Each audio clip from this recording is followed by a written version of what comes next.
Arestado sa Pasay City ang isang suspect sa ginawang panggagahasa sa isang minor de edad sa Negros Occidental. Yan ang ulat ni Denise Osorio.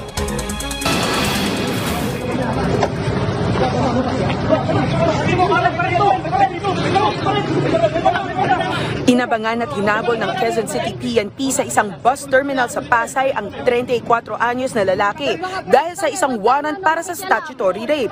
Pero sa halip na iisang kaso ang hinaharap, naging dalawa pa. Kasi may isa pa po siyang kinakaharap na kaso.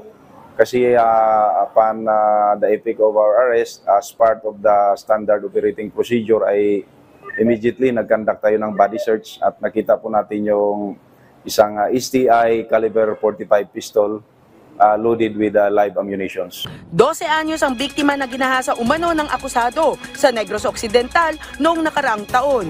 Ani ng akusado, wala siyang ginawa at wala siyang kilalang menor de edad na ibinibintang sa kanya. Konta ko yung misis ko hindi naman niya sinabi sa akin na may gano'n. Gayunman, aminado naman ng suspect na kanya ang barel na bitbit niya noong inaresto siya. Pero paliwanag niya, para sa pansariling proteksyon umano ang naturang firearm na inamin din niyang hindi lisensyado. Kasalukuyang iniimbestigahan ang kasong statutory rape at kung bakit may baril ang akusado.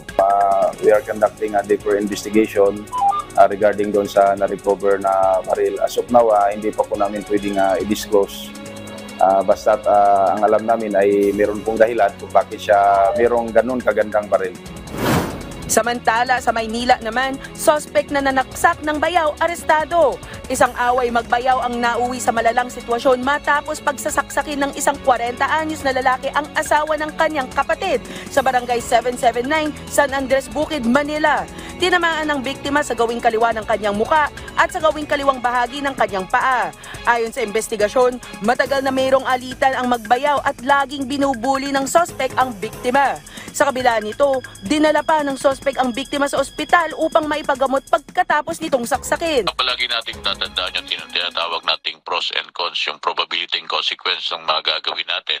Katulad nitong pangyayari na ito na nauwi sa pananaksak. Alam natin na kung meron tayong gagawin, meron tong kaakibat na consequence. At ito nga. Sinampahan na ng kasong frustrated murder ang suspect. Denise Osorio para sa Pambansang TV sa Bagong Pilipinas.